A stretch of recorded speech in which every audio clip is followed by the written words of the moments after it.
Hello everyone, welcome back to our channel. Today we will learn about nouns part 3. इससे पहले हमने noun के दो पार्ट देखे थे, जहाँ हमने फर्स्ट वीडियो में meaning and types of noun देखे। सेकंड में हमने कंपाउंड नाउन तो उसके कुछ टाइप डिस्कस किए थे। आज का स्टार्ट करते हैं लेसन। आज हम देखेंगे nouns which have different meanings in singular and plural. ऐसे नाउन जिसका सिंगुलर और प्लूरल में अलग अलग मीनिंग होता है। सिंगुलर में इनका मीनिंग अलग होगा, प्लूरल कर दोगे तो इनका मीनिंग अलग होगा। ठीक है। और हम देखेंगे nouns which look singular but work as plurals. ऐसे नाउन है जो देखने में सिंगुलर लगते हैं, इनके बाद एस या ई एस नहीं लगा होता, लेकिन वो फंक्शन प्लूरल का करते हैं। फिर ऐसे nouns same in singular and plural. ऐसे नाउन जो सिंगुलर में और प्लूरल में एक जैसे रहते हैं, सेम रहते हैं। ये सब हम आज की वीडियो में डिस्कस करेंगे। Let's start. Nouns which have different meanings in singular and plural. ऐसे नाउन जिनका सिंगुलर में और प्लूरल में अलग अलग मीनिंग होता है। सिंगुलर में इनका मीनिंग अलग है, प्लूरल में इनका मीनिंग अलग है। Let's start. जैसे एयर। एयर का मतलब होता है वायु, एटमॉस्फेयर, हवा। ठीक है, एयर का मतलब हो गया एटमॉस्फेयर। और अगर हम कहते हैं एयर्स, अगर इसमें एस ऐड कर दो, इसको एयर्स बना दिया, तो एयर्स का मतलब होता है प्राउड एटीट्यूड, घमंड। ठीक है, एयर्स उसको हम कहते हैं प्राउड एटीट्यूड, घमंड, अहंकार। गुड, जैसे गुड का मतलब होगा अच्छा, ये क्वालिटी बता रहा है गुड। और गुड्स का मतलब होता है कमोडिटीज। अगर इसमें एस लगा दिया, प्लूरल बना दिया, तो गुड्स हो गया। और गुड्स का मतलब होता है कमोडिटीज, सामान, चीजें। वुड, वुड का मतलब हुआ लकड़ी, वुड, वुड मटेरियल। अब इसमें एस लगा के वुड्स बना दिया, तो वुड्स का मतलब होता है फॉरेस्ट, जंगल। वर्क, वर्क का मतलब होता है काम, एक्टिविटी, टास्क, कोई कार्य। वर्क्स, वर्क्स का मतलब होता है क्रिएशंस, रचनाएं। उसको हम कहते हैं वर्क्स। लिटरेरी वर्क्स, क्रिएशन, रचनाएं को कहते हैं वर्क्स। कंटेंट, कंटेंट का मतलब होता है सेटिस्फेक्शन, संतुष्टि। कंटेंट्स, अब कंटेंट्स का मतलब हो गया थिंग्स कंटेंट, जो उसमें चीजें हैं। कंटेंट्स, लिस्ट ऑफ कंटेंट्स ऐसे कहते हैं, तो चीजें हैं इसमें, थिंग्स कंटेंट। फोर्स, फोर्स का मतलब होता है स्ट्रेंथ, बल। फोर्सेस, फोर्सेस का मतलब होता है मिलिट्री, आर्मी, सेना। सेना को कहते हैं फोर्सेस। रिगार्ड, रिगार्ड का मतलब होता है रिस्पेक्ट। और रिगार्ड्स का मतलब होता है वेल विशेस, ये दुआएं। विद माय रिगार्ड्स कहते हैं। विद रिगार्ड्स, जैसे किसी कार्ड पे लिखा होता है विद रिगार्ड्स, रिगार्ड्स का मतलब होता है वेल विशेस। और रिगार्ड का मतलब होता है रिस्पेक्ट। जैसे प्लूरल बना रहे हैं, एस पे ई एस ऐड कर रहे हैं, तो उसका मीनिंग चेंज हो रहा है।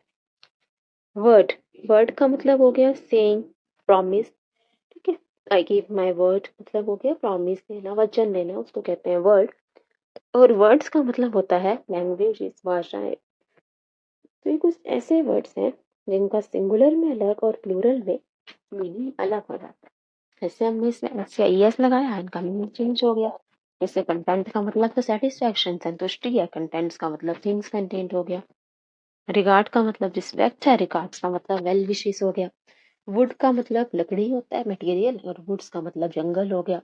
एयर का मतलब होता है वायु, हवा, एटमॉस्फेयर। और एयर्स का मतलब हो गया प्राउड एटीट्यूड, घमंड। जैसे इसमें एस और ई एस ऐड किया जाता है, इनका मीनिंग बिल्कुल अलग हो जाएगा। They have different meaning in singular and plural. अब हम इनके कुछ प्रैक्टिस कर लेते हैं questions. Please keep your words, तो बताना है ये सही है या गलत है। Please keep your words. He got lost in the wood, she purchased some good. अभी हमने देखा कि वर्ड का मतलब होता है सेइंग, प्रॉमिस मतलब वचन, शब्द। और वर्ड्स का मतलब होता है लैंग्वेजेस। तो अगर हम कह रहे हैं प्लीज कीप योर वर्ड्स, मतलब अपनी बात रखना, अपना वचन रखना, या इसका मतलब होगा अपनी लैंग्वेजेस रखना, या लैंग्वेजेस भाषाओं की तो कोई मतलब नहीं है, तो वर्ड नहीं होगा, ये वर्ड हो जाएगा। ही got lost in the would.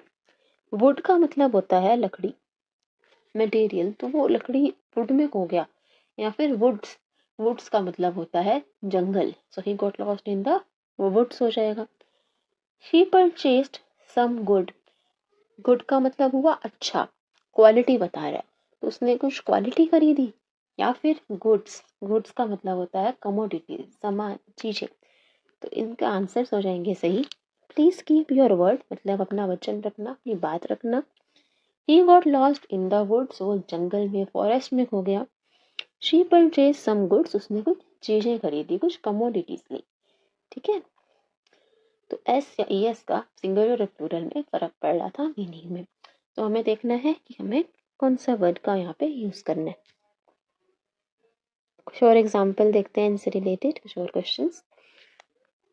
We should respect the force, the aunt gave her regard to the newly married. The author is well known for his literary work. We should respect the force, मतलब हमें बल की, force जो ताकत है उसकी respect करनी चाहिए। The aunt gave her regard to the newly married, aunt ने रिगार्ड दी, रिगार्ड मतलब रिस्पेक्ट दी, न्यूली मैरिड को aunt ने क्या किया, रिस्पेक्ट दी। ठीक है, The author is well known for his literary work, अपने लिटरेरी कार्य के बारे में, टास्क के बारे में ऑथर जाना जाते हैं। तो क्या ये सेंटेंसेस ठीक है, ये गलत है, ये हमें बताना है। We should respect the force, मतलब हमें बल की इज्जत करनी चाहिए, सेना की, फोर्सेस की रिस्पेक्ट करनी चाहिए, so we should respect the forces हो जाएगा। The aunt give her regard to the newly married को आंट ने क्या दिया, रिस्पेक्ट दी, बड़े छोटों को क्या देते हैं, तो है वेल विशेस, तो यहाँ पे रिगार्ड की जगह हो जाएगा regards. The author is well known for his literary work, author अपने लिटरेरी वर्क्स के लिए, क्रिएशन, रचनाओं के लिए जाने जाते हैं, तो वर्क्स हो जाएगा यहाँ पे ना। सो हमारे राइट आंसर हो जाएंगे इसके, we should respect the forces, हमें सेनाओं की रिस्पेक्ट करनी चाहिए, उनका सम्मान करना चाहिए। डांट के वर regards to the newly married को हमने अपने रिगार्ड, उनको दुआएं दी, वेल विशेस दी, शुभकामनाएं दी। The author is well known for his literary works, author अपने लिटरेरी वर्क, रचनाओं के लिए, क्रिएशंस के लिए जाने जाते हैं। देखते हैं next, nouns which look singular but work as Plurals.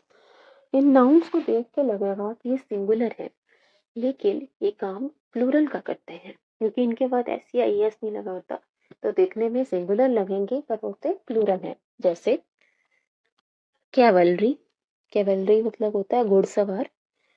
Vermin, folk, people, cattle, cattle मतलब क्या होगा, जो पशु होते हैं। पुलिस, जेंट्री, जेंट्री मतलब कहीं किसी जगह के जो लोग होते हैं, एरिया के। कलर्जी, अब ये सब देखने में तो सिंगुलर लगते हैं, पर होते एक्चुअली में ये प्लूरल है। They look like singular but they work as Plurals.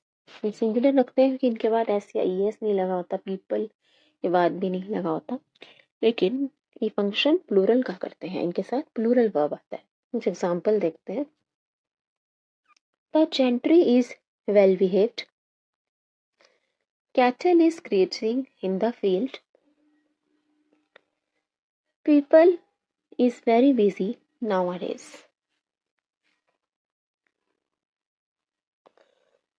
देखो ये लगोते सिंगुलर है, लेकिन वर्क कैसे करते हैं, प्लूरल की तरह।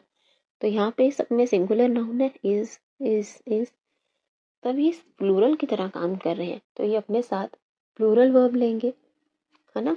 हम इनमें ऐसे ई एस नहीं लगाते, लेकिन ये प्लूरल ही होते हैं, और ये वर्ब भी अपने साथ प्लूरल लेंगे, तो इनके आंसर हो जाएंगे right. The gentry are well behaved, cattle are grazing in the field, people are very busy nowadays।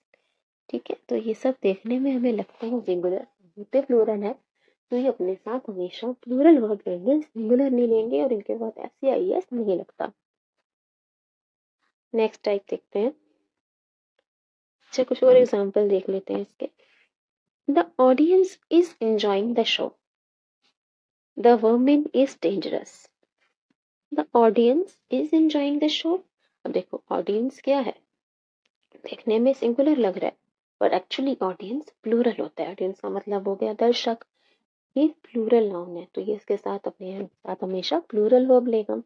तो इज नहीं आएगा, ऑडियंस के साथ आर आएगा, तो audience is enjoying the show नहीं आर एंजॉइंग द शो हो जाएगा।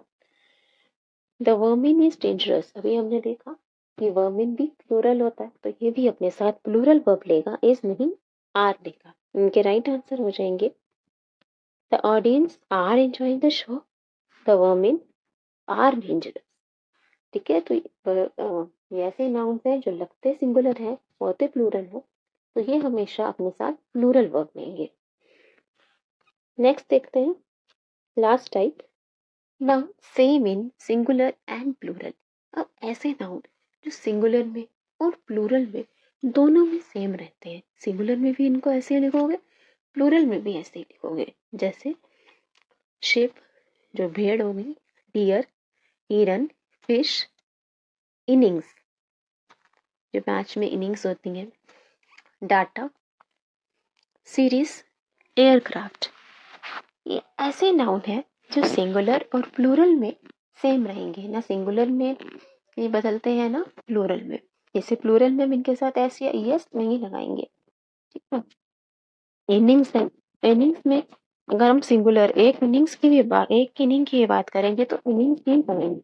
तो ये ऐसे नाउन होते हैं जो सिंगुलर में और प्लूरल में दोनों में सेम होते हैं। कुछ सेंटेंसेस देखते हैं, क्वेश्चन देख लेते हैं इन पे based. Two ships are grazing. ठीक है, द चाइल्ड सॉ 3 डियर्स। बच्चे ने 3 हिरन देखे। He played a good inning, उसने अच्छी इनिंग खेली। तो क्या ये सेंटेंसेस करेक्ट है? भी हमने देखा ये जो नाउन्स हैं ये सिंगुलर में और प्लूरल में एक जैसे रहेंगे, तो इस शिप का शिप्स नहीं होगा। ठीक है, डियर का डियर्स नहीं होगा, इनिंग्स का इनिंग नहीं होगा। चाहे हम एक की इनिंग की बात करें, एक से ज्यादा इनिंग की बात करें, इनिंग्स ही रहेगा। ये नाउन सेम रहेंगे सिंगुलर और प्लूरल में। अब इनके राइट आंसर होंगे two ship are grazing. 2 ship है लेकिन हम शिप्स नहीं लिखेंगे, शिप ही लिखेंगे, क्योंकि सिंगुलर और प्लूरल में ये सेम रहते हैं। अगर हमने लिखा होता आ शिप इज ग्रेजिंग तो भी ठीक है, टू शिप आर ग्रेजिंग तो भी ठीक है। प्लूरल में क्या होगा, ये वर्ब प्लूरल ले लेगा, लेकिन यहाँ ऐसे आई है हम इसमें ऐड नहीं करेंगे, मतलब शिप का शिप्स नहीं बनाएंगे। ठीक है, सिंगुलर प्लूरल में नाउन सेम रहेंगे। The child saw 3 deer, deer ही होगा, डियर्स नहीं होगा, क्योंकि सिंगुलर और प्लूरल में ये सेम रहते हैं, सिंगुलर भी डियर, प्लूरल भी dear. He played a good innings, a good innings एक इनिंग की बात हो रही है लेकिन इनिंग्स ही लगाएंगे क्योंकि सिंगुलर और प्लूरल में ये सेम है, सिंगुलर भी इनिंग्स, प्लूरल भी इनिंग्स।